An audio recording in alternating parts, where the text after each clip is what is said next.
बघ ना, सुनेत्रा पवार महाराष्ट्राच्या पहिल्या उपमुख्यमंत्री झाल्या आहेत. त्या आपल्या धाराशिवच्या आहेत. हो, माहिती ना. मग तुला एक गोष्ट माहिती का? उपमुख्यमंत्री पद हे घटनेत अस्तित्वातच नाहीये. असं कसं? घटनेच्या कलम 163 आणि 164 मध्ये राज्यपाल, मुख्यमंत्री आणि मंत्रिमंडळ याच लोकांचा उल्लेख आहे. त्याच्यामध्ये उपमुख्यमंत्री या पदाचा उल्लेखच नाही. मग त्यांनी उपमुख्यमंत्री पदाची शपथ कसं काय घेतली? हे बघ, महाराष्ट्रामध्ये सगळ्यात पहिले उपमुख्यमंत्री होते नाशिकराव तिरपुडे. पण खरी पद्धत पडली ती गोपीनाथ मुंडेंपासून 1995. मग त्याच्यानंतर 1999ला छगन भुजबळ झाले, मग आर आर पाटील झाले, मग अजित पवार, आता मध्ये एकनाथ शिंदे, सध्या एकनाथ शिंदे आहेत, मध्ये एकदा देवेंद्र फडणवीस पण झाले. कारण महाराष्ट्रामध्ये आता एका पक्षाचं सरकार येणं बंद झालं. मग त्यांना युत्या आघाड्या कराव्या लागायला लागल्या, एकमेकाची गरज लागायला लागली. मग समोरच्या पक्षाचा व्यक्ती पण तेवढाच कॅपेबल होता, तेवढाच एक्सपिरियन्स होता, म्हणून ती इंटरनल अरेंजमेंट होती त्यांची. म्हणून ते उपमुख्यमंत्री पद देणं सुरू केलं. पण ते देताना त्याच्यासोबत ते एक काळजी घ्यायची की महत्वाचं मंत्रीपद द्यायचे.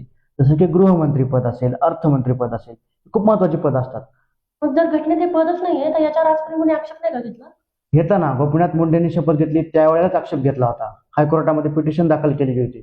पण त्यावेळी गोपीनाथ मुंडेंची बाजू अटॉर्नी जनरल जेव्हा मांडली ना, त्यावेळेला त्यांनी असा दावा केला की शपथ घेताना दोन प्रकार असतात.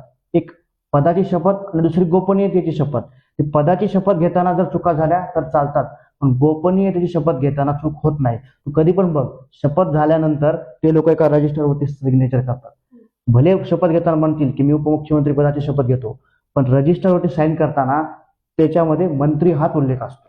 आणि दुसरा त्यांचा दावा असा होता, ते दुसरा त्यांचा म्हणण्याचा अर्थ असा होता की भले उपमुख्यमंत्री शपथ घेतली, पण त्यांना काही वेगळा अधिकार नाही, त्यांना काही वेगळा पगार किंवा वेगळे भत्ते नाहीत, किंवा ते इतर मंत्र्याच्या खात्यामध्ये ढळाढळ करू शकत नाही. जो अधिकार मुख्यमंत्र्यांना असतो किंवा कॅबिनेटचं प्रमुख पद घोषवण्याचा अधिकार जो मुख्यमंत्र्याला असतो तो उपमुख्यमंत्र्याला नसतो. तो एक साधा मंत्री म्हणूनच गणला जातो.